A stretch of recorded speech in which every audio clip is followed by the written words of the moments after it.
So there are thresholds. There are skill brackets. Usually the uh, 3.5 to 3.7 is one skill bracket, and you can get to 3.8, by luck or something like that. I mean, without getting the necessary skill to break out of it, but you can get to 3.8, even 3.9 by some lucky games, but you will come back down to the threshold. But once you break through that, once you get a necessary skill to break through that particular 3.5 to 3.7, I think it's from 3.4 to 3.7 more like. Then the next bracket that you need to break is really 3.8 to really 4.1, 4.2. So even if you get to 4K, it doesn't mean you're gonna stay at 4K, because No. that is again a sort of like between 3.8 to 4.1, you were going to fluctuate constantly as well. Yeah, yeah. So that's completely normal. The good news for you is that you're getting coaching at exactly the right time. This is exactly what coaching is for. You're stuck in a bracket, you're stuck in there for a while, and it is relatively high bracket as well. You understand almost all the basics. You understand all the heroes. Let's have a quick look at how long you've been. That's a private. Oh no, it is not. It's a 4,000 hours. So that's fairly long while, um, fairly large amount of games you've got on Dota. So, and that's Dota 2 as well. So you said you played Dota 1 for a while as well. So you've got a good understanding of the game, but you're stuck in this tier. So let's see what you're doing wrong, and let's see if we can't give you some advice to break through to the next tier. Okay. So which game do you want to go over now? The game that the only few requirements are, firstly, it shouldn't be a stomp, or at least it shouldn't be a stomp in the early game. Like, I don't want you to give Yeah, me a yeah. game where somebody's just fed off lane 10 times or something like that. Ridiculous games like those. Or ridiculous picks like the ones that you showed me, like 5 carries or some idiotic things like that. And it preferably should be a role and or hero that you play often, so that you can, or you enjoy a lot, so that you can, I'll be giving you lots and lots of tips on that particular hero, and for that particular role, so that it's gonna help you really get improve on that role for a while. So We can look at the Vengeful Spirit game. That was a close game. I don't remember. I kind of remember this game, this one, and I feel like it was a game that we should have won. this one right here. Yes, yeah. I don't really remember this game. Venge is someone who I'll play. I don't play her very often. I'll play her when it suits. It suits Mm-hmm. it. Mm-hmm. But I still do. Yeah, I do play her from time to time. Mm-hmm. Like I said, I've been playing a lot of Omni, as you can see, and Yeah. just because it's easier to to kind of keep everyone alive and try and kind of get wins that way. Well, the thing is that most people who, if you're better than your enemy team, or if you're better than other people, everybody else in your team, and the enemy team, like you're better than the rest of the 9 people, then you will have the most amount of impact playing mid or carry. Most likely mid, because the carry does depend on the support. So if your support is really bad, then you're gonna have a hard time winning many games as carry. But if you're mid, it's most of the times just pure 1v1, just your skill versus the enemy one person's skill, without any interruptions. I'm inclined to say it's 3.6k bracket. So without many interruptions. So if you are actually better than the enemy mid laner, then you will destroy the mid lane. Most mid laners are built to be snowbally, Storm Spirit, Invoker, Queen of Pain, Zeus. All these heroes, they snowball if they get a really really good lane, and then it's really hard to shut them down after that. So if you play mid lane a lot, or carry, then that is when you will have the most amount of impact. That's when you can actually it'll be easier to break through to the next bracket. You know, Yeah, yeah, playing. yeah. No, I don't play a lot mid normally. Just I just never. I used to play it more so with with Viper back in the day. Just um, I don't know. I just haven't played. I haven't learned Invoker. Yeah, there's not. There's some heroes that I just don't normally play, or I haven't Hmm. played mid in a very, very long time. Yeah. Yeah, if you're not comfortable, that's a different story. But the problem that you have to understand and you have to basically live with is that when you're playing support, you are basically responsible for the first 10 to 12 minutes of the game. You're basically responsible for getting your carries. Your carries are super weak at the first 10 minutes. You are the stronger one. You have to make sure that your carry gets the farm, gets the XP, gets through to the, gets through to the mid game where Yeah, they're going to have the impact. But you have absolutely no control over whether they're going to even farm for the first 10 minutes, whether they're going to farm efficiently or effectively for the efficiently and or effectively for the first 10 minutes, and if they come mid game, if they're just going to feed themselves because they're idiots, right? So you have yeah, absolutely no control, or if they're even going to be able to carry late game. Most people in the 3.6k bracket, most carries have no idea how to play the late game. They get picked off sometimes, and then the enemy team just pushes your high ground. They will make bad decisions in team fights, etc., etc., etc. So if they're bad, then you've done a ton of really good things in the early game, but you're not going to have. You can't do anything. There's absolutely no. You rely completely, absolutely, completely on your on your teammates, on your cores, and if they fail you, then they fail you, and you can't win. Sorry about that. So you have no control over that. Doesn't matter how yeah, good yeah, you are. yeah. I'm trying to remember. I think this game I was doing a lot of pulling. Lion was mainly harassing a lot. Um, yeah, I just watched was it Purge's coaching slacks and his tips on really laning and pulling Yeah. and certain things like that. And yeah, I normally do pull, but he had he had some very good tips for pulling specifically. That What a and fantastic really video. zoning out your opponent. What a fantastic video that was. Yeah, So right here, for a couple of things. Starting items extremely important. Starting items is what determine the next 4 to 5 minutes of your game. Um, what you want to consider first off is what kind of a lane are you going to have? What is your enemy offlaner? What is the enemy mid laner? What is your mid laner? What is your carry? And what you want to consider is, do you have kill potential on the offlaner?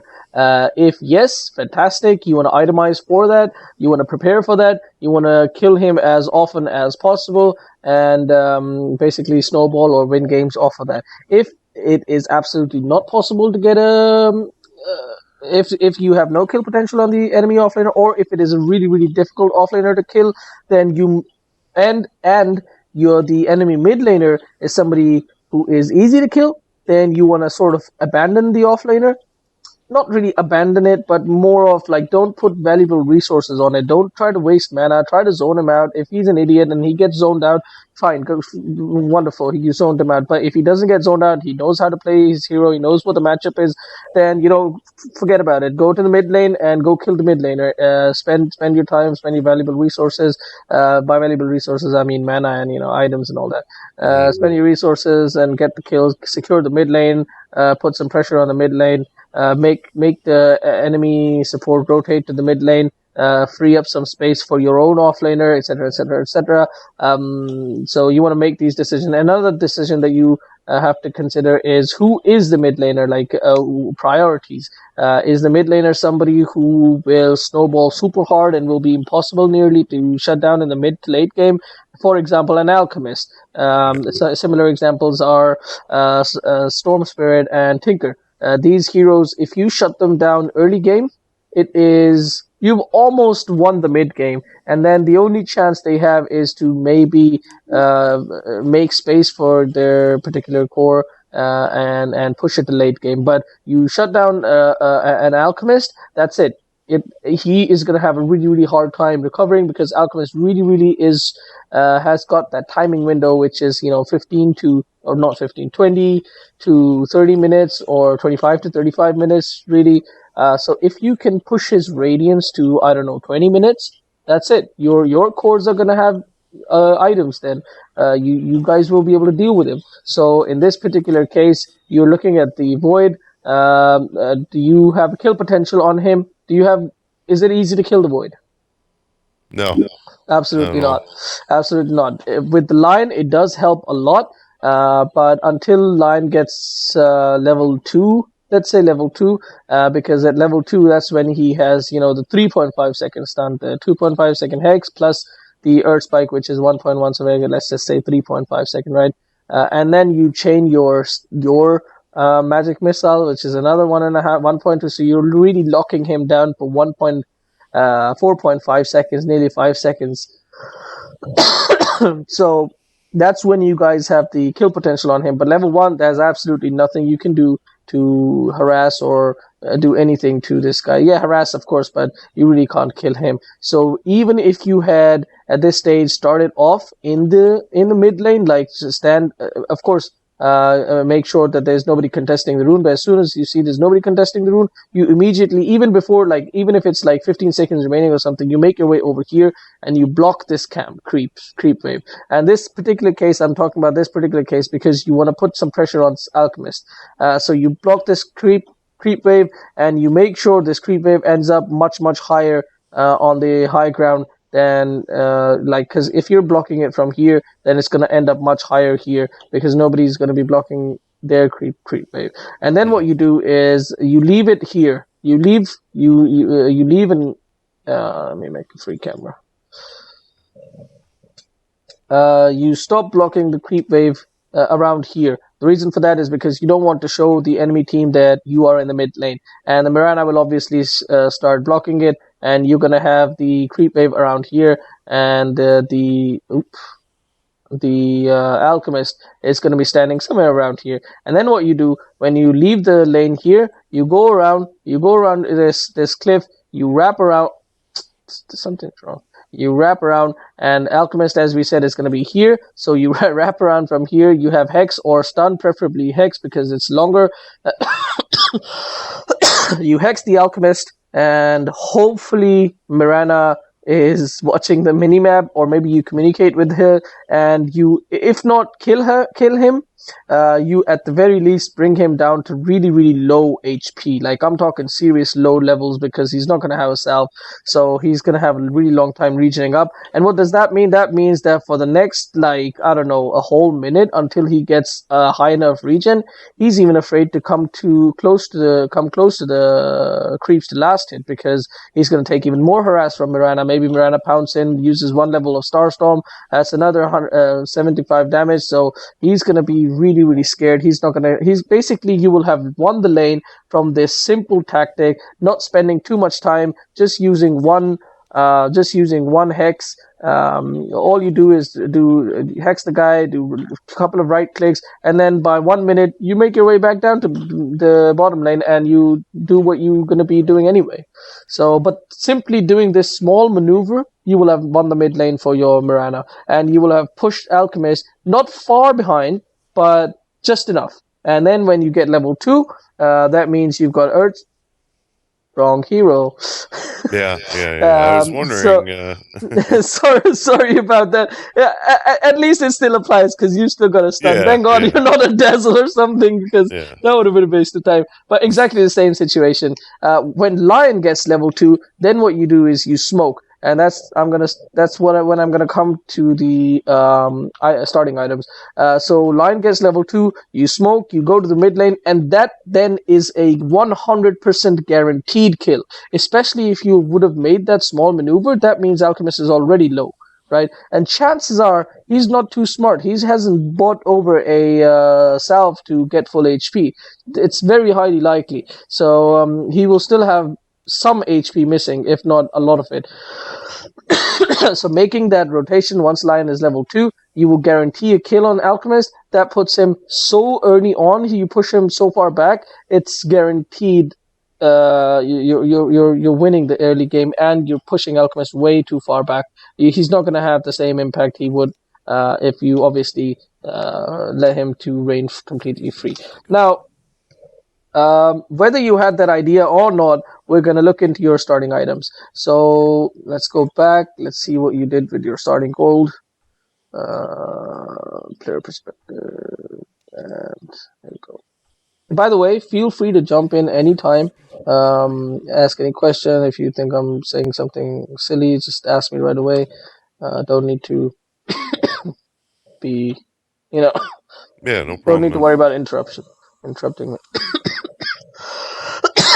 Right.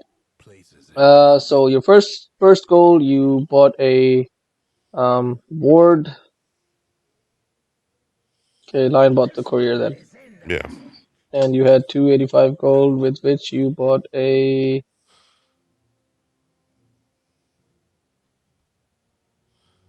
What you buy? What you but a circlet buy? Okay. to So transition to looking the at. wand.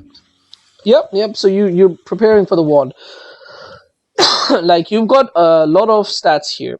By the way, that early rotation, the only reason I said that you should do that is because you are in a tri lane. You've got two supports. One guy can stay with your carry, like while you're doing all this rotation, not rotation, while you're doing this blocking and turning, going around, and doing all that stuff. Line is still here with your carry in case something goes wrong, or to babysit him, or to zone out, harass the void. So that's why you can do that. But if you're like the only support, then obviously you're not going to do this. This is not for when you're the solo support. Okay. When you're solo Okay. support, obviously you're just gonna unfortunately stick with your carry and sort of babysit him, or if you can't babysit him, then you're gonna stack and pull and all that stuff. So now Yeah, you know looking what? at I it, smoke all the time as Pudge when I play Pudge, but I uh just huh. for some reason I didn't even think about it with the tri lane, and yeah, I do it sometimes, but in this game, I know I didn't even think about it. Yeah, because like you have to. There's several things. Like, does the offlaner have kill potential on your carry? Do you? How much do you have to really babysit him now? Morphling versus Void. Morphling. If you guys leave the lane, even if both of you leave the lane, leave this guy all by himself. Uh, what do you call it? Morphling is still going to get the farm. Void isn't going to be able to harass or kill the Morphling. Morphling might even be able to get some several heavy right clicks off on Void and maybe zone him out a little bit, but your morphling is fine. He'll be farming freely, right? But what you can do, both of you can literally just be roaming supports, just harass the mid lane, go to the top lane, smoke in, harass those guys, go and secure this rune aggressively. If the support comes in to secure it, kill him, etc., etc., etc. So these are all things that you have to really think about, especially when you've got a support who has a stun or ways to kill, and especially when you have a support duo who has a the support duo like Benji and Lion, and something really really beautiful. Let me see. Twitch. Do you know who Angelo Bangelo is by any chance? No. Okay, so your starting items. Yep. Now, your starting items, you are very stat heavy right now. You have this essential item right here. You have this essential item right here. Your Venji, you have this essential item right here. You could have gone for a double clarity as well. But all three of these are, and especially in the 3.6k bracket, you didn't need so many of these. You should have bought a windlace. And then if you have any gold remaining, you could have bought a um, what do you call it? Ironwood branch. Now let's have a quick look. 50 gold for the clarity, 125 for the tango, 65 for the ward. Was it 200 and how much is this? 235. And then we're talking about plus 235 for the windlace. And then you have minus 625. Then you have 150 left over. So you could have actually bought three. You could have bought three. Would you have a space for three? No, you would still have space for only two. And then you could have bought two ironwood branches. So essentially, from this, what you could have done differently is have two clarities instead of one, and a windlace instead of a circlet, because windlace will allow you're not going to get, if you play support properly, you're not going to get boots for a long while, quite a long while. Yeah.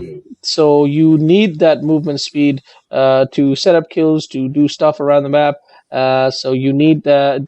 Just getting a windlace will get you through to almost like 8 minutes or even 10 minutes occasionally on certain supports. Definitely not on Venji. On Venji, you do need the boots fairly quickly. Fairly quickly, I say that's like 5, 6 to 7 minutes.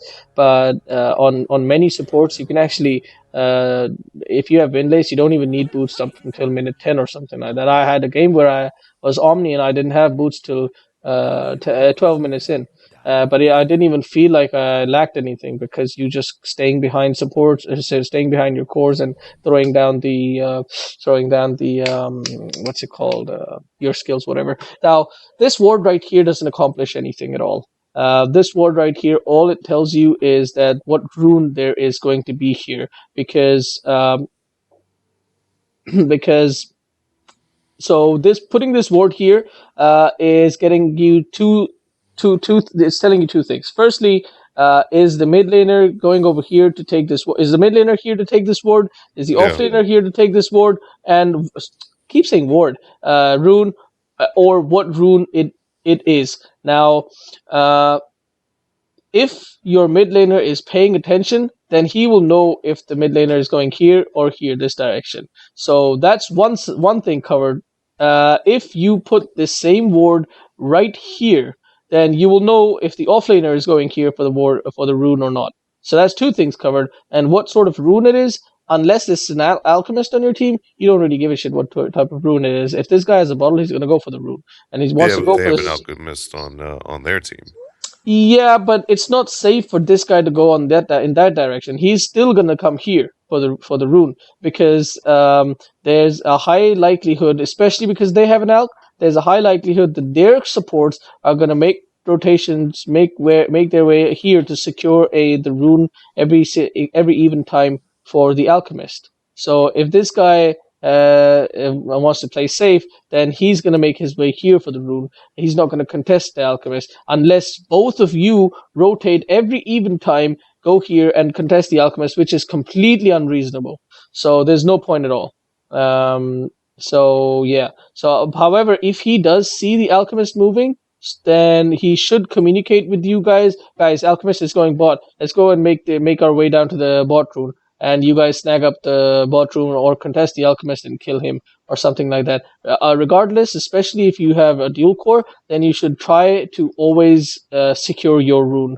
Okay. Whether your mid laner wants it or not, you should go and secure it and try not to let the offlaner take it, etc., etc. But you need this ward here, right here, somewhere in this region. The reason for that is you don't want to know where the offlaner is. You want to know where the offlaner is. It's better for zone. It helps so much more for zoning him out. Sometimes offlaners like to hide in this like tree area here. If you have a ward here immediately, you'll know he came here and he's here around here somewhere. So it helps you a lot. And the second ward usually you want to put in the mid lane. If it's possible on the Yes, yeah. high ground mid lane, and if it's not possible, then on your own side. And again, if you have that ward, then you would once again see where the mid laner is rotating to, so or where the mid laner generally is. So this ward right here is not giving you, you're not utilizing much from it. In fact, Yeah, normally I would put the second ward, right to the left of where Marana currently is. okay, yeah, to the left or to the right? To the left of her. Okay, to prevent ganks. Yeah. All right, yeah, that's fine. That's completely fine as well. Actually, that's a good word.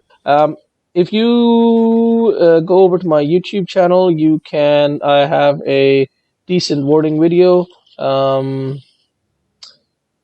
is it? Yeah, here we go. Let me link that in as well.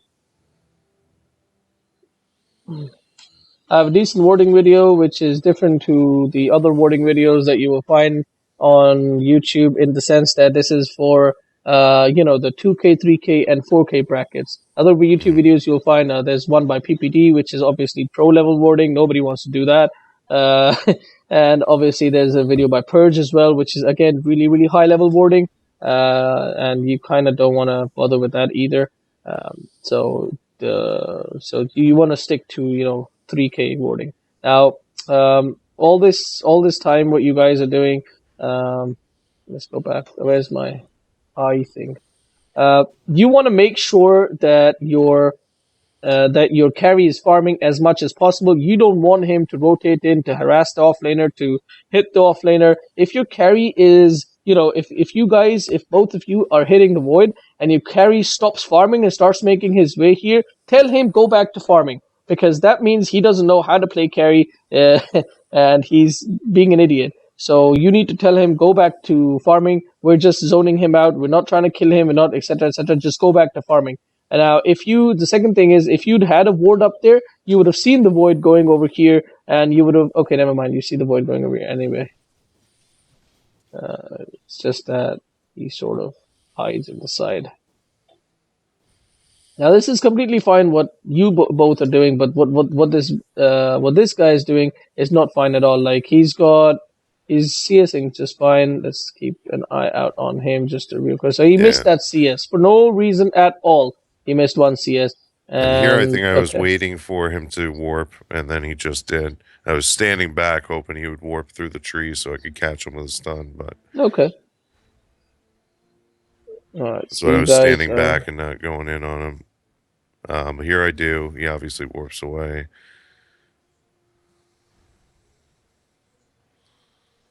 I have no problem in what's happening so far. What's happened so far, except what the Morphling is doing. He's abandoning his farm just to get some right clicks off on the carry. Now 8 creeps have passed by so far, and this guy has had 5 only. He missed 3 last hits, which is 150 gold. He missed just to get some harass on the void, which you guys most likely weren't even gonna get the kill. And even if you had, okay, it would have been first blood, so it would have been worth it. But you have to know when you can guaranteed get a kill and when you can't. So yeah, especially what you're doing here. I want to talk about being greedy. I want to talk about that as well. But you really need to tell the carry to just keep farming. Now, spending resources on kills. Now, imagine if you had actually gotten this kill right here. You are right now. This guy has almost no HP. He has no salve, and he is pretty damn low. He has to go all the way back to base. Now, imagine if you'd killed him. If you'd killed him, in this particular case, it would have been worth it because you were going to get first blood. You were going to get 400 gold plus the killing gold and all that wonderful stuff. So that's definitely worth it. But if this wasn't first blood, then you're probably getting around 150 to 200 gold for this kill. But you're completely out of mana. You've taken a shit ton of damage, so you have no option but to go back to base. Now you have to go all the way back to base, whereas the void has died. 10 seconds, not even 10 seconds later, he's going to respawn. He's going to TP here, full HP, full mana. Suddenly, you guys are the ones on the slightly back foot because you guys are lacking your health and mana. So it's not always ideal to spend so many resources on a kill. You have to really make the decision, like, is it even worth spending everything we have to get the kill? Because the guy, I've been screwed over so many times, I can't even tell you, when we've killed the offlaner, we've spent too many resources killing the offlaner, and then he comes back, and then I'm the one losing farm as a carry, because that guy is full HP, full mana, and I'm losing half my HP, and I have no mana because I'm a Sven, and I've lost all my mana, and all that, etc., etc. So you have to be very, very careful of how much time and resources, well, time is also a resource, how many resources you spend on killing that person, because once you put them in that low a health position, he had to go back to base. So your rotation up there really didn't achieve anything. Like, okay, sure, I give you props for attempting a kill where, like, it could have been awesome, you know, just one right click off, and it could have been really, really great for you. So sure, it's okay, it's not too bad. But was it? Oh, what? Wait, what?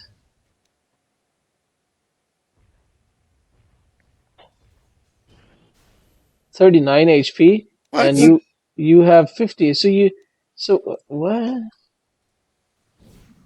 Oh, we're talking about milliseconds here. You missed that kill by milliseconds. So once again, it would have been worth it for first blood, but it's important for you to understand this and understand this very, very well, that this kill would have only been worth it if it was first blood. If this wasn't the first blood, if this was second blood or whatever, then definitely this would not have been worth it at all. So that's important for you to understand that, because many times people will make bad plays, and it'll, you know, in that particular situation, it'll be things will work out, and you'll get kills or whatever, and you'll think, oh, this was a good thing, but in fact, it's actually negative or rather positive reinforcement for a mistake. And that really screws you over because it's adverse learning. Anyway, what you could have done instead of doing all of that is you could have just come here, stacked this, and pulled it. Now, I hope you pull this through because you don't want to push out the lane and give Void more XP. This is really, really important, pulling this, pulling the camps, because you need to starve the Void of XP. At the moment, you are level 2, Lion is probably level 2, but the Void should be level 3. Okay, Void is still level 2 as well because you guys did put that pressure on him and you guys are zoning him all out very, very effectively. So good job on that. You guys are doing decently. You could have kept him at level 1 possibly, but even right now what you guys are doing is pretty damn good. So good job on that. This guy was ahead. So now, however, you made a mistake. The mistake you made is, instead, you know how to pull through. Yeah, I do. I don't have the new timer. What I'll normally do is, I'll try to pull this and then pull at 22 the camp, or 52 the hard camp. 23 and 53. I always do 52, and I always use twos rather than threes. I know other people say threes, but it does work at two as well. Yeah, I guess it works at 2, and I think it works at 4 as well. So it's fine. The only thing is that there's no timer for this. You just have it's kind of like it is. You have to know which creep it is, how quickly those creeps will die, and how quickly those creeps will kill your creeps.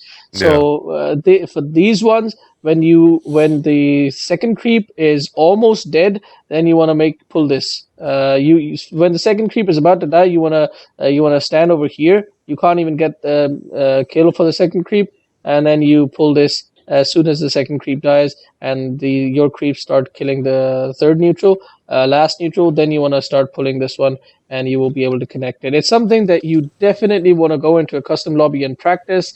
It'll take like 10 minutes total, and that's it. That's all you need. 10 minutes. That's it, and it'll change. It'll go a very, very long way. Starving out the offlaner mana, it means that the Void, sorry, not the mana, XP, it means the Void gets his level 6 that much later. It means the Void is able to, not able to go in and ulti somebody and kill them at 7 minutes in, or some ridiculous early time like that. If you push his ult, if you push his level 6 to 10, 11 minutes, where your people have decent amount of items or survivability or levels and all that, then you definitely have you've had a huge impact, huge impact. Now you guys are standing around. Oh, wonderful, excellent. So okay, I was just about to say you could have smoked. I didn't actually see you guys having a smoke. Now the only issue right now you're having is movement speed. You have very, very low movement speed. You don't have boots. You don't have windlace. Does Lion have boots? Lion does. So both of you don't have boots or windlace. So getting a kill on a guy who has boots is going to be really, really tough as it is without boots.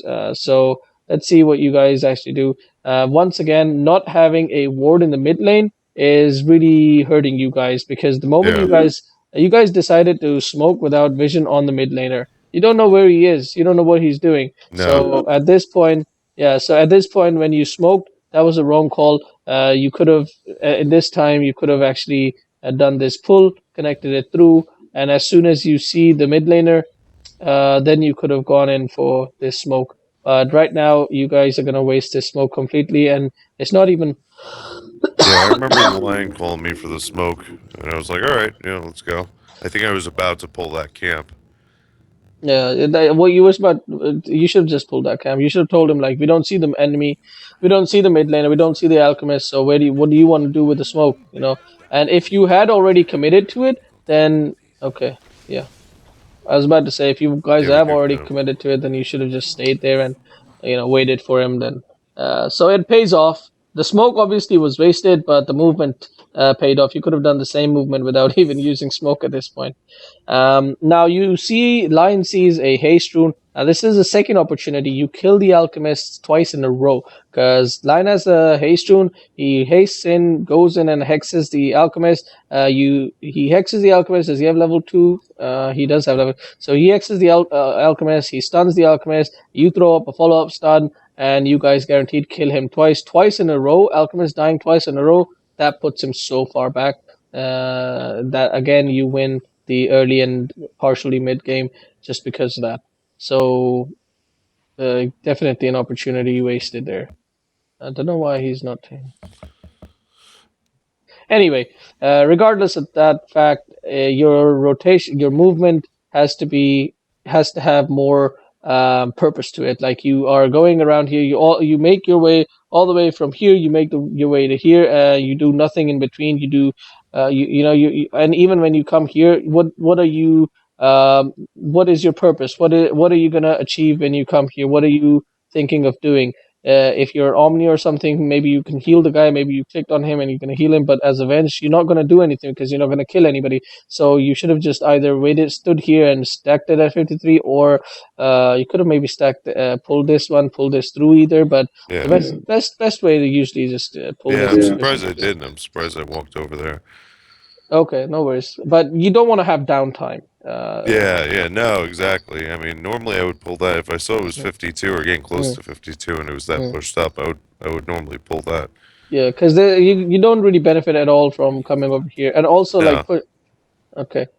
Pushing out the wave, like you don't want to throw out spells just for no reason at all, because it's not that it's a 40 mana spell, it's not that it goes on cooldown, it's the fact that you actually pushed out this wave. Now, the only Yeah. reason why Yeah. you want to push out this wave is if you had actually pulled this at 53, then you wanted to do this so that the Morphling can quite easily kill the creeps all by themselves, because then he has to sort of tank the creeps by himself. Maybe you could have stood there and tanked the creeps for him while you guys kill this creep wave, because obviously these creeps are all going to be over here and nobody's going to be able to tank these creeps. So you could have done all of that, but throwing your wave like this, now this wave is going to push out, and then the void is going to get even more XP. You guys have done a pretty good job so far as the XP is concerned. You're level 3, Line is almost level 3, Void is level 4. He's getting back the levels that he lost, but you're not helping the situation by pushing out the wave and Yeah, getting yeah. more XP. Like you could have denied several more waves by now and Yeah. kept him farther back. No, Further you're back. absolutely right. I do see that. And once again, this is too aggressive. Way too aggressive.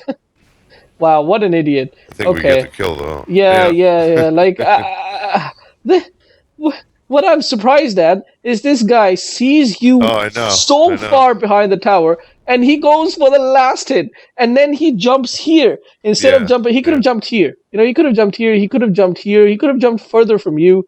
He didn't even have to jump. All he had to do was walk. And after you stun him, then he. But I think he panicked. I think he just Yeah. panicked, Yeah.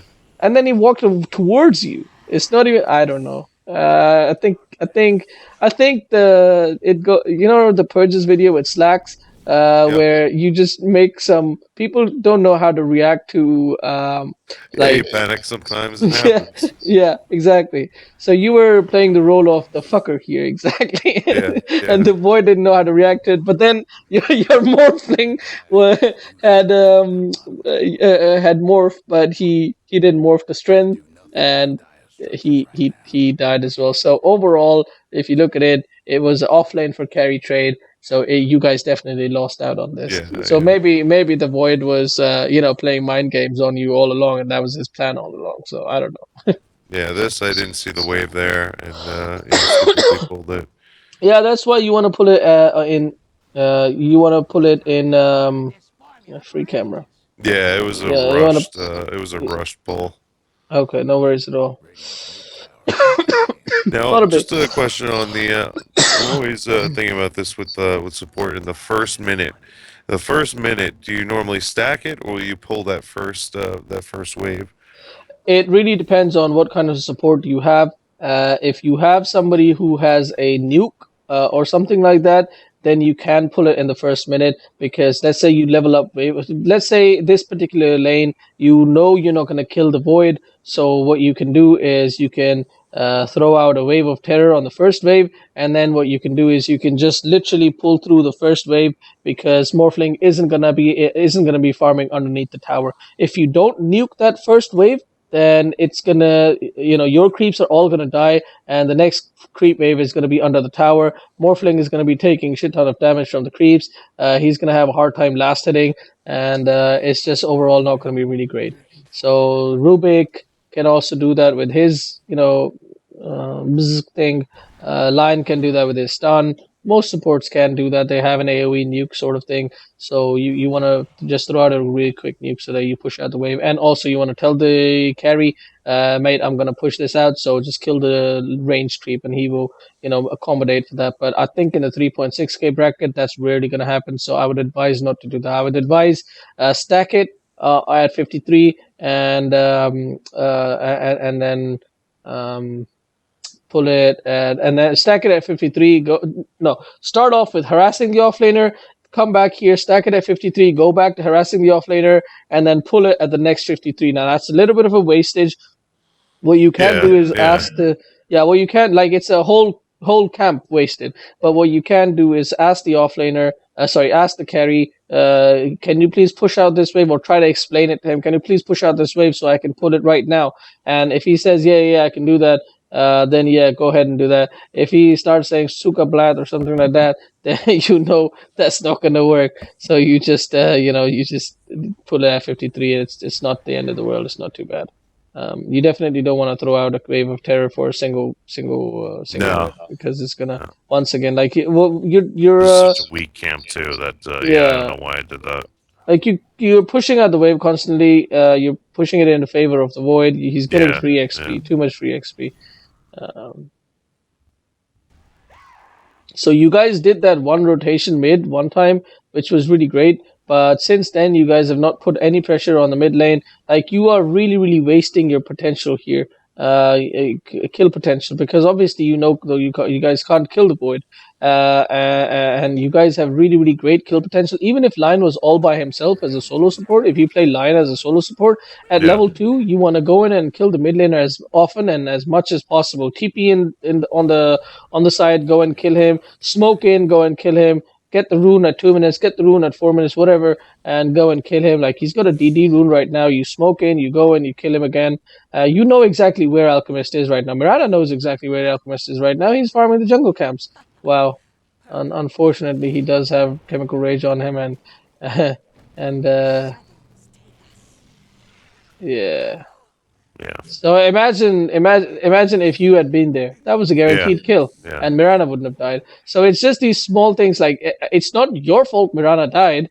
It's obviously Mirana's fault. But what you could have done is you could have been there at that time, like constantly killing Alchemist, pressuring him. So Mirana wouldn't have felt the need to, play so aggressively and search for him in the jungle and try to shut him down and all that. So it's these small things. It's, unfortunately, you have to sort of, um, you know help your teammates not be idiots. Oh, that is not good. You should have talked to each other and coordinated your stuns a bit more. yeah, Like, yeah. just could have said, like, you chain your stuns first, and then I will chain my stun, or I will do it first, and Yeah, etc. etc. unfortunately, I But mean, in a lot of these games, no one talks like that. You yeah, know, I'll talk constantly, but no one else is talking nearly as much yeah. as me.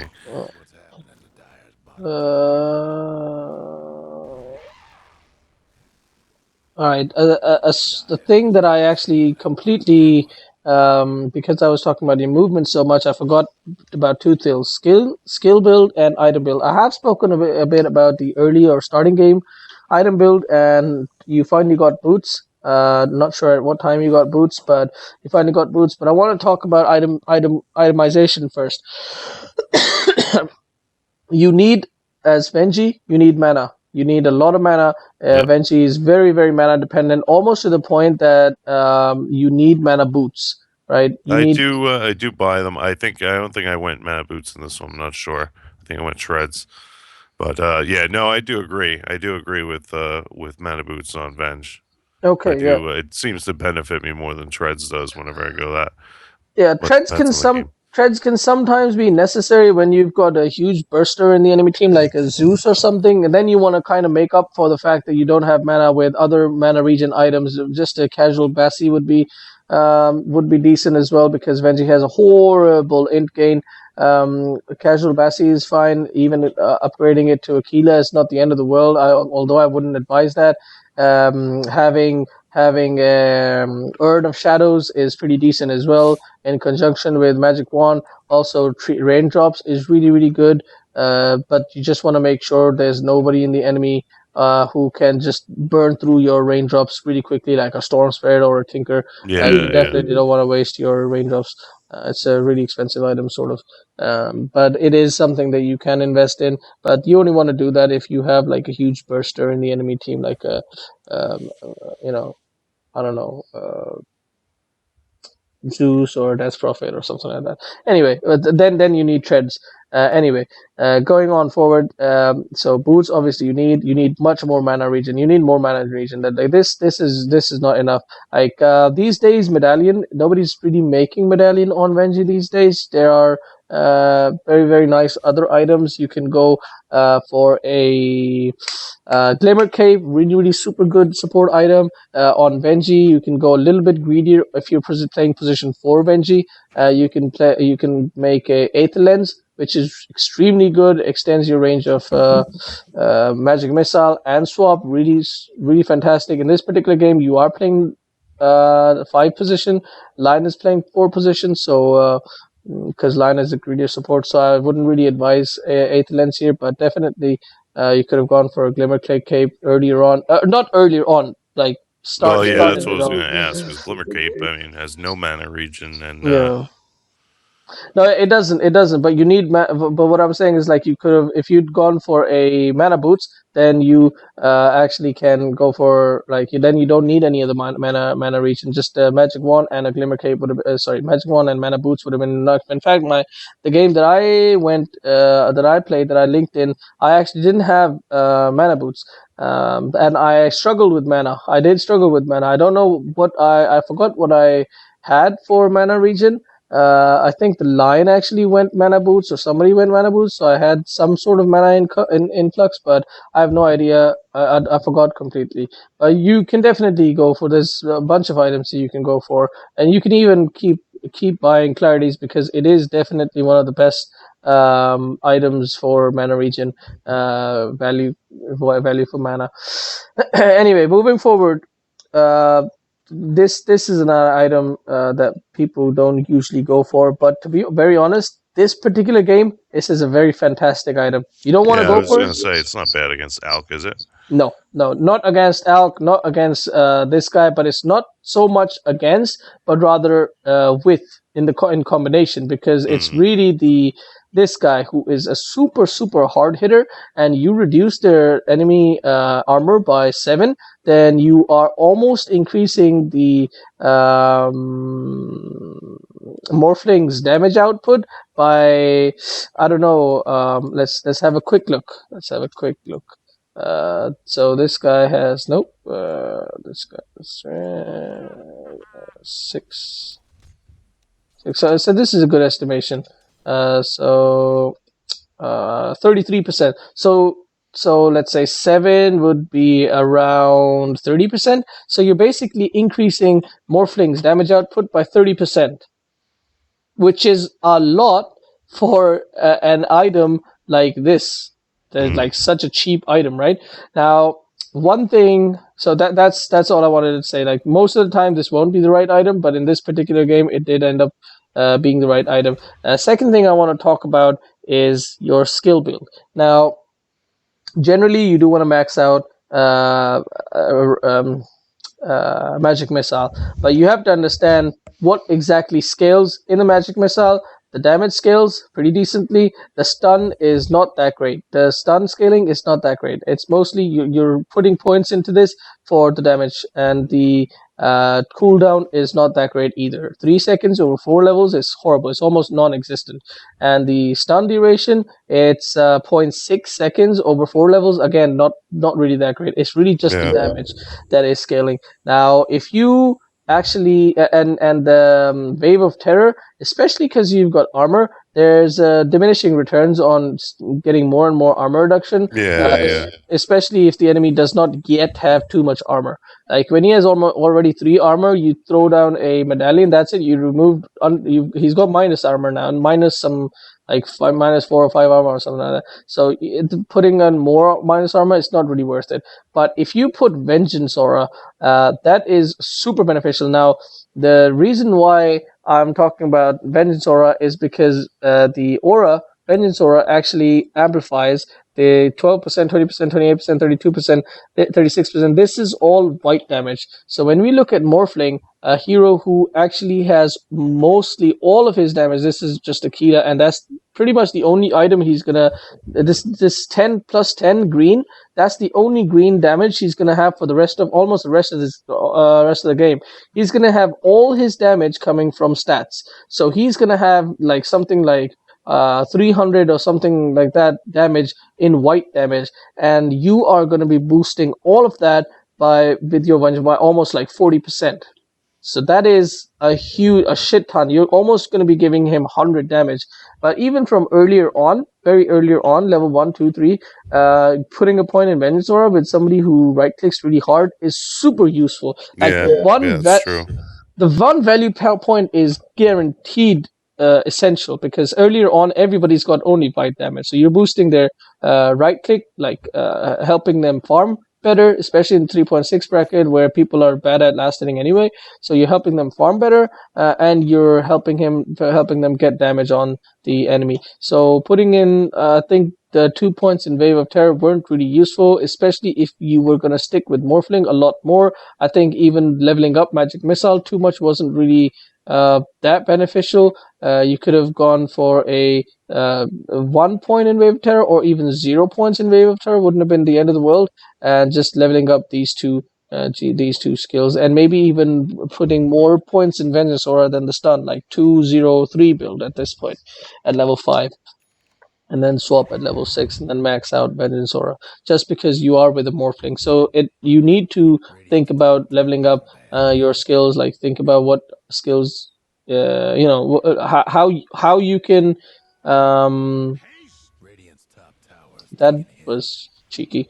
How you can like change up your skills, or if you can't change up your skills, like you want to think long and hard before you level up anything. You want to see what heroes you have in your team, what heroes you have in the enemy team. Of course, if you assess that, okay, most of this game I'm going to spend ganking mid lane or roaming around and ganking, then you probably want to max out your Magic Missile. But if you are going to stay in the lane a lot more, babysit a lot more, then it's worth it to put more points in Vengeance Aura, because trading with the offlaner will be that much better. If your carry trades with the offlaner or right clicks the offlaner, he'll hurt a little bit more, a lot more actually. So all that good stuff. But right now you've got 0 mana. You're rotating in. It's a complete waste of time. You're not gonna have mana for the stun anytime soon. All you can do is throw out a Wave of Terror, which is not really gonna.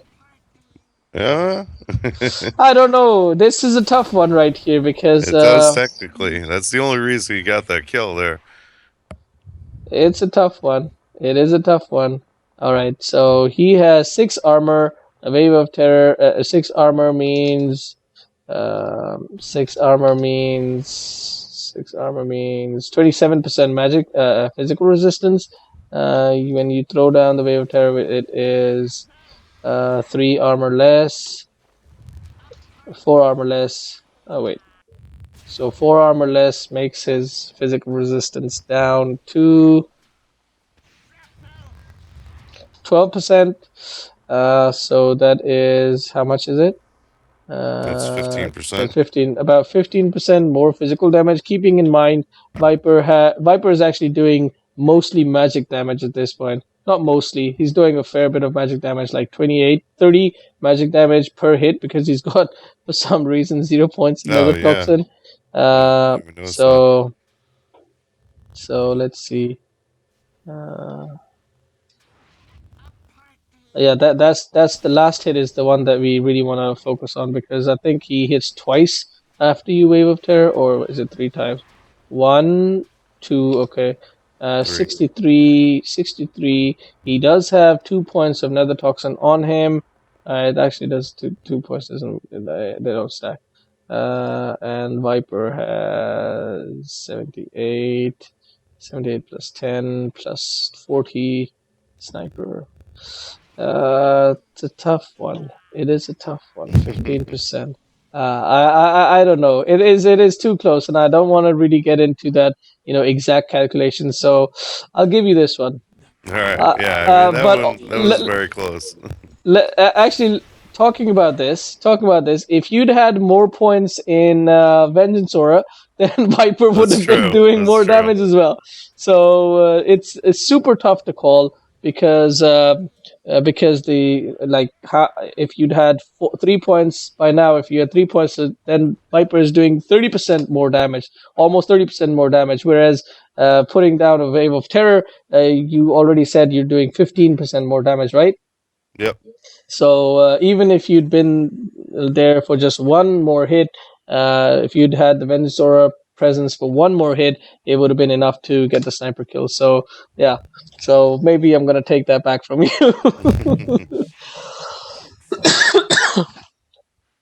Anyway, I forgot what we were talking about. Yeah, skill wheel. So yeah, you wanna if you're gonna be roaming a lot, then you definitely wanna max out magic missile. But if you are gonna be babysitting and all that, then you wanna put points in Manusora. But just think long and hard about whichever hero you're on.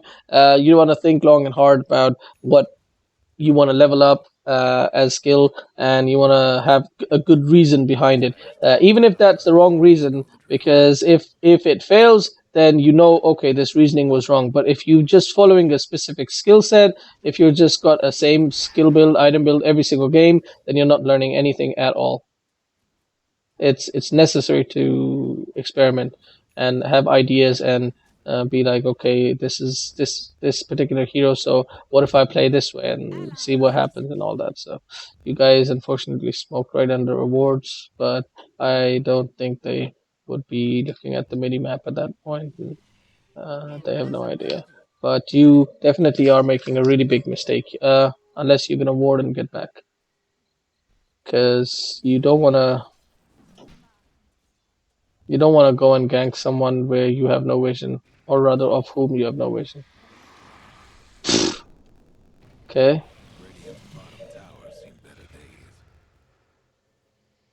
Hmm.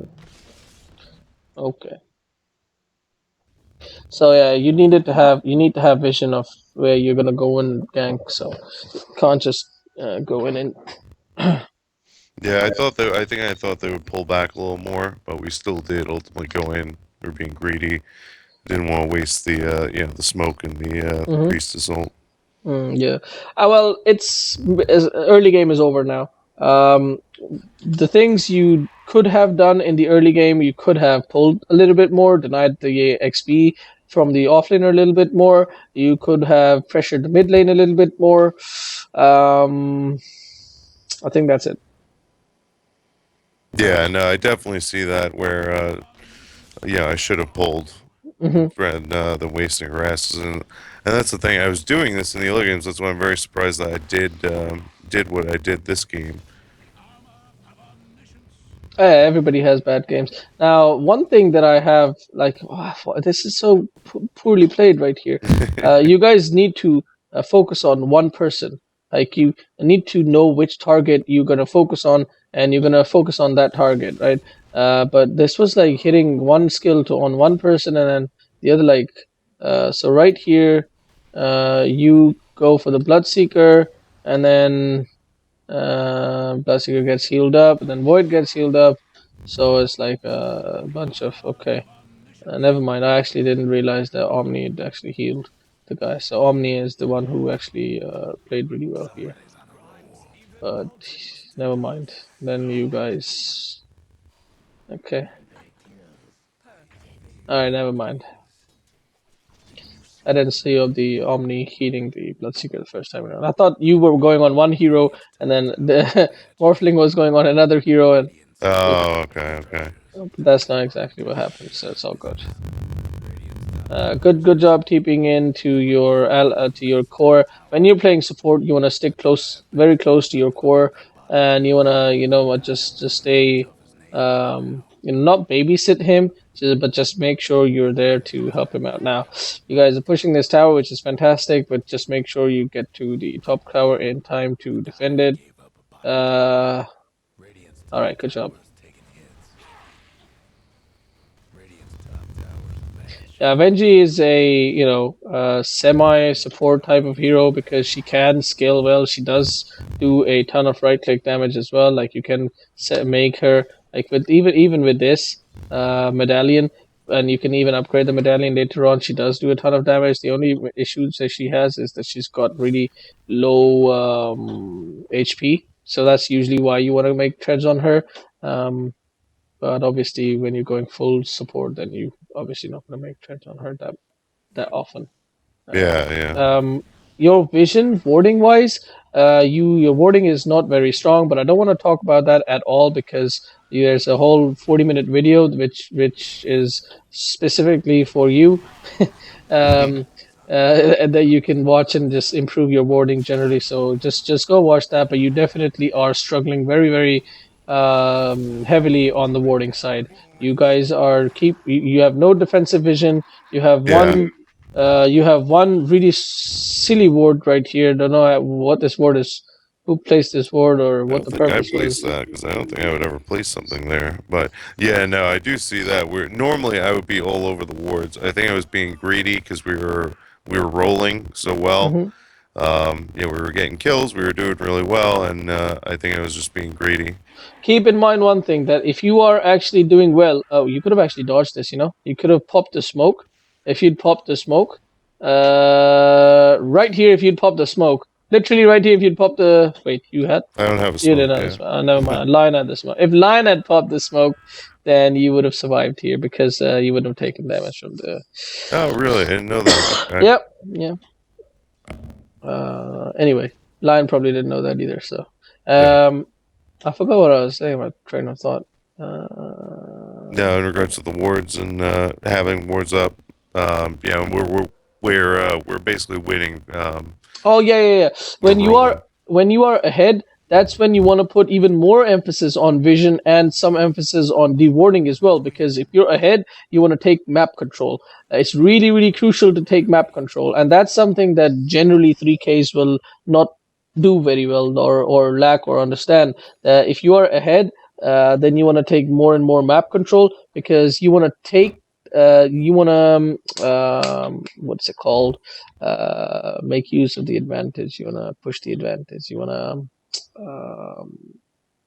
to use the ahead, being ahead. You want to make put that to your advantage, and you want to start taking over the map. You want to start warding up the enemy map, enemy jungle. If somebody comes into the enemy jungle, you're ahead. You go in there and you kill him. There's an alchemist in the enemy team, so you want some vision around here, and you want some vision around here, so that if alchemist goes there to farm, you guys ahead. You want to go with him, go there and kill him. Keep putting them farther and farther behind. Keep taking a bigger and bigger lead, bigger and bigger advantage.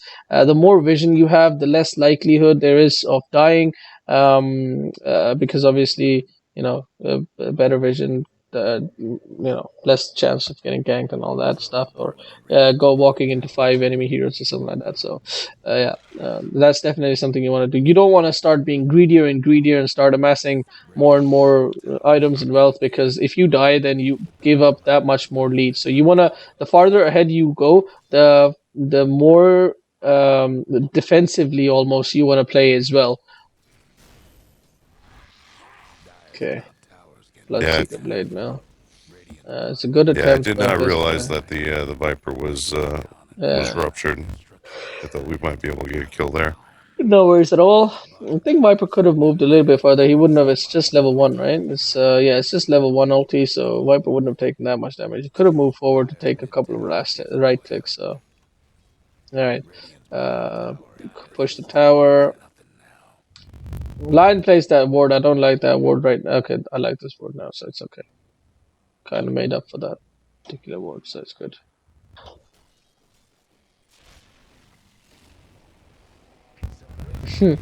Okay.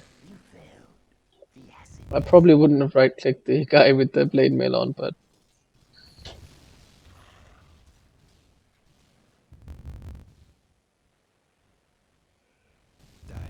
alright.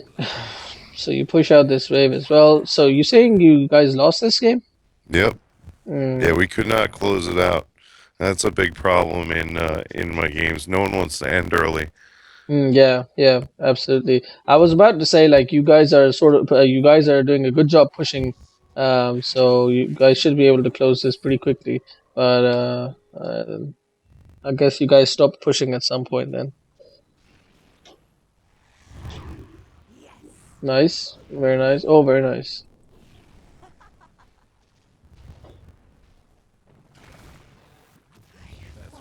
Glimmer Cape might have saved you here because it's 55% magic resist, and you were very, very. I think Sniper is level 2. Okay, level 2 is 485.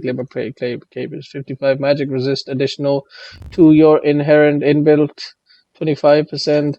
And you were. Yeah, you definitely would have lived with Glimmer Cape, even if you didn't activate it. Well, I don't know if you didn't activate it or not, but I think you guaranteed would have lived. Maybe. If you didn't activate it. But they're guaranteed if you'd activate it. Anyway, but Force Staff obviously doesn't save you. Still, Force Staff is a great item because there's a void. Wait. I think you can't Force Staff people out of Void's Chrono anymore. I think What? there was. Really? Yeah, I think so. I think so. Because the other day I tried to Force Staff somebody out of a Void's Chrono. My Force Yeah. Staff went on cooldown, but the guy was still in the Chrono, so.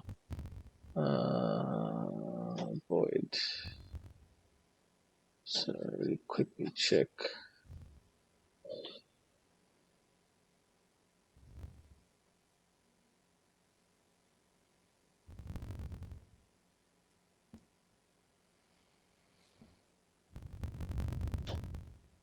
No, it can be. For stuff.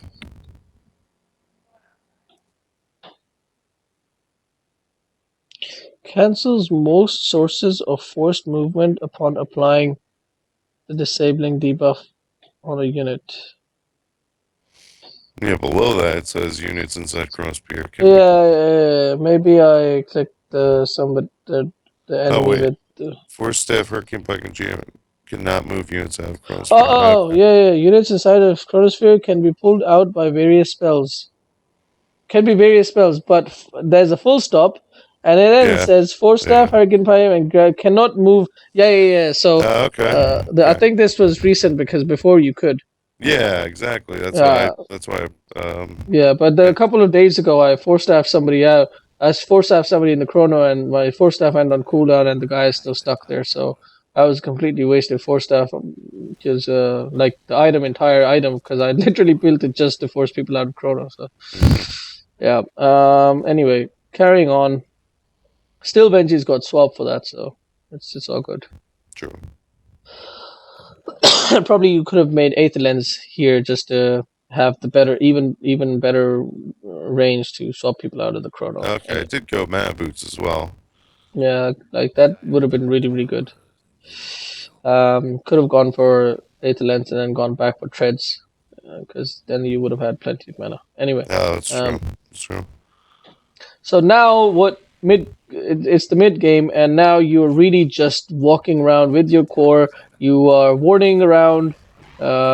Nice. You are just warding around and just standing close to your core. You're looking for that void chrono to swap people out or defensive swap out, and you're throwing down stun whenever you have the chance, or throwing out wave of terror and all that.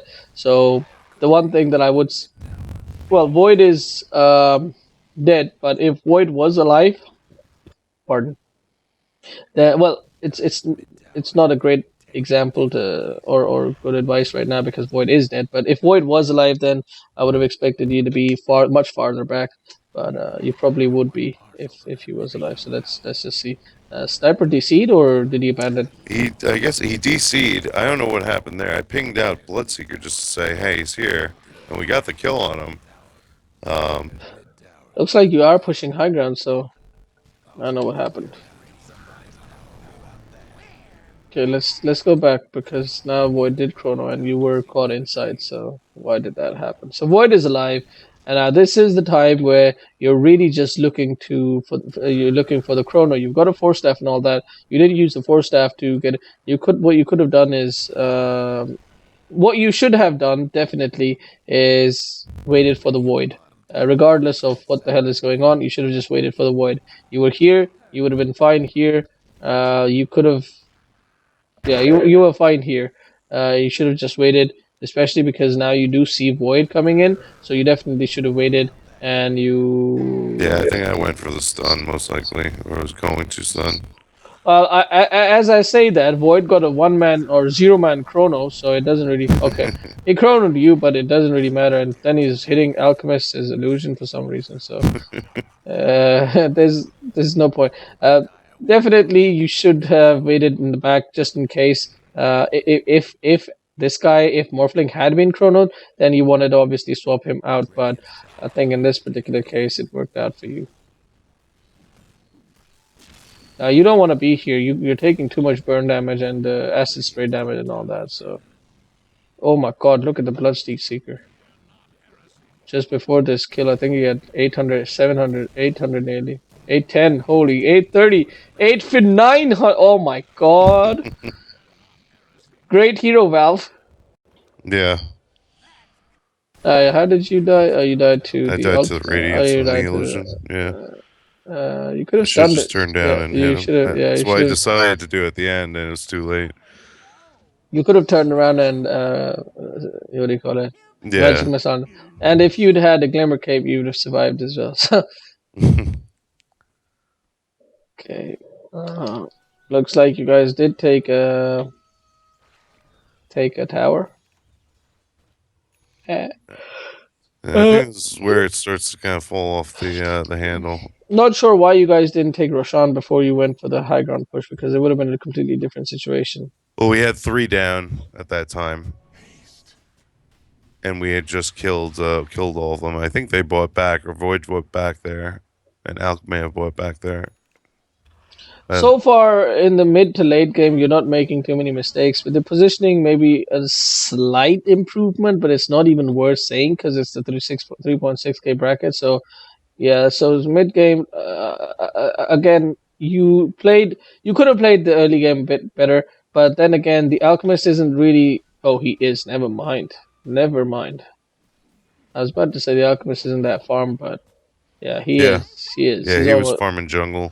Yeah, he's quite farmed. He's quite farmed. So yeah, definitely you could have done a lot more in the early game, and this would not be the situation.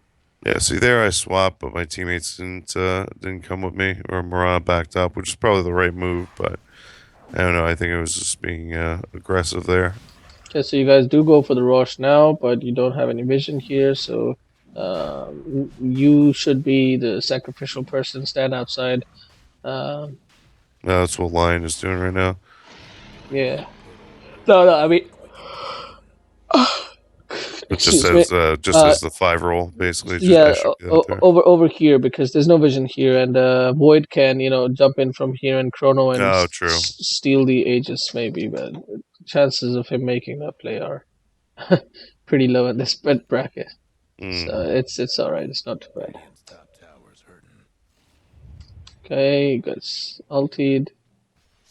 I just hope you don't swap anybody with a Bloodseeker ulti on. So I've done I that think several I times. did at one point. I think I did it in one. Oof, I don't know if it was this game or not, but I think I might have. oof. I think that's like we just started tilting. Looks like the nobody's going for a. Looks like nobody's going for diffusal, and that might be a big reason for you Oh, guys losing. Like obviously you're not gonna go for the diffusal, but no, so no. it's not your fault. But like you had Mirana as well as Morphling, who could have gone diffuser. And Morphling with E-Blade diffuser is so great because it's super cheap. Stats it's better stats than Butterfly for a cheaper price, or I think it's same stats as Butterfly agility wise for a cheaper price.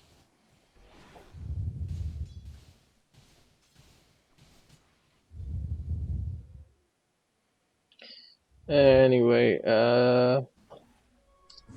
looks like your cores have started to fail already, and nothing you can do, as we stated earlier. And that's just the sad situation of this this game. You get Yeah. 25 points if you don't do anything at all in your game, and you get minus 25 if you were the one doing the most amount of impact, but your team had idiots in it. So it's a stupid way to go about it, but that's how it is. So what are you gonna do? And you guys finally managed to kill him. You guys killed him. You guys had 100 seconds. So you better push right now. Yep. And sniper kills you. Yep. So you guys can't push anymore. Yeah, like they had a sniper, super greedy carry, really weak in the early game. They had a jungling bloodseeker. They had a super greedy alchemist mid lane. They had a relatively greedy offlaner in the void, and you guys weren't able to punish any of them. Like you guys pressured void a little bit, but not really enough. When you have a super greedy enemy lineup, then you want to punish them early in the game, not in the mid game. You don't want to wait for mid game to start punishing them for their picks. You want to start punishing them earlier on, and it is your job. But I'm not saying you guys lost this game because of you or Lion. But I'm definitely saying that you guys would have put your yourselves and your cores much farther ahead, and the enemy team much farther behind if you had done all of that. So, but it does look like you, like even right now, you guys are in a very good position to win the game. Oh, I know. Yeah. So it's not like you did a really bad job and you're like struggling right now. But you guys are doing pretty good. But I think somewhere in the high ground push, you like what the hell are you guys doing in this lane right now? I don't understand. You guys have taken the tower there. You guys do exactly this thing here. You take a Rax. You don't take damage from the tower. It's a easier Rax. You just take the melee Rax. You get back. Even if you lose a couple of lives, even if you lose a 5-man for this, at least you took a Rax, and then you can push the other lane. So doing this, pushing this lane, I don't understand why. You didn't even take the single tower because you started taking damage on the tower as well. So and now Alchemist is super farming. Their whole Yeah. team is super farming. And now at this point, after this push, yeah, now you can't push. Now you really can't push. Now you guys have lost.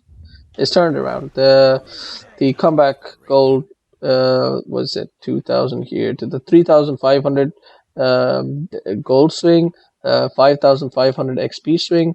You guys are you guys have leveled out the XP chart, and you've actually put the after this particular fight. So it was here. It was nearly even before this Mm. fight. With them having an alchemist, it was even. That's how far ahead you guys were. But then Yeah. you threw Yeah. you just with this high ground push, you guys just threw it. Obviously, the previous one combined with this one is where you actually threw it. This is the tipping point of the game. You Oh, guys should have. yeah. You guys definitely should have gone mid. Even if you'd gone mid and the same sort of deaths would have happened and you'd taken out the melee Rex, it would have been fine. You guys still would have been ahead. Well, I say that, but then there's an alchemist there, so he doesn't really care that much that the melee Rex or an entire lane of Rex is gone. So really, this time should have been 23 at this time with all this sort of push going on, and Rex is falling and all that. But it's too late now. This is where Alchemist peaks out. 30 minutes. This is Alchemist this time, and then that's when you guys killed him. So you have another chance. How did Yeah. he go? How Yeah. the We hell had did so many chances this game, and yeah? we just could not do it. He has a Manta. He has a Manta, and he died to an E-Blade. He has a okay. He did activate it. Right here, he has a Manta, but he didn't use it. So oh well. When panic kicks in, you make these sort of mistakes. So anyway, continuing on. So this is your again. You got like 90 seconds of maybe you can force out a buyback from Alchemist if he has it. but you guys definitely need to push. So you thank God you start pushing mid this time and start. Okay, you're not even Yeah. bothering to No, I take know. the I know. I what? think this is where I What? started to tilt because morph does not hit towers. This guy hits for 400 damage almost. What is it? Three. So this is almost 300, and then if you come close to him in range, then he's hitting for 400. So right now, even right now, he's hitting. So he had plenty of, and his DPS is insane because his, look at his agility. So he could have taken out this melee Rex. He could have started right clicking this melee Rex. Sniper would have started hitting him. Sniper has already used his invis, and then Morphling can just quite easily E-Blade kill Sniper here. So once again, as I said to you earlier, it doesn't matter how hard you play. How does he know that he can strength morph? He doesn't even know he can strength. Now he strength morphs when he's about to die. So as I said earlier on, you can play as good a support as you want Oh, to. this is where I swapped them. I did swap them. Lovely. Yeah. Yeah, I think I was tilting at that point. He's laughing as well. Yeah. Uh, Yeah, it's game is over at this point. Um, I've got nothing at all to say about the mid to late game. You played decently, and to be honest, your carries really didn't give you a chance to be able to do much in the mid to late game because their decision making was poor. So unfortunately, I can't even give you any real advice for the mid to late game except be a bit more defensive positioned when you are playing a defensive support, and your item builds definitely could have been a lot better. Defensive item wise, Glimmer Cape would have gone a long way, not for yourself, but for your Yeah. carries, for Yeah. your carries as well. Like you put Glimmer Cape on Mirana or even this guy, it goes a long way. Anyway, the main thing that you need to focus on is your early game. So that's where we are. Okay.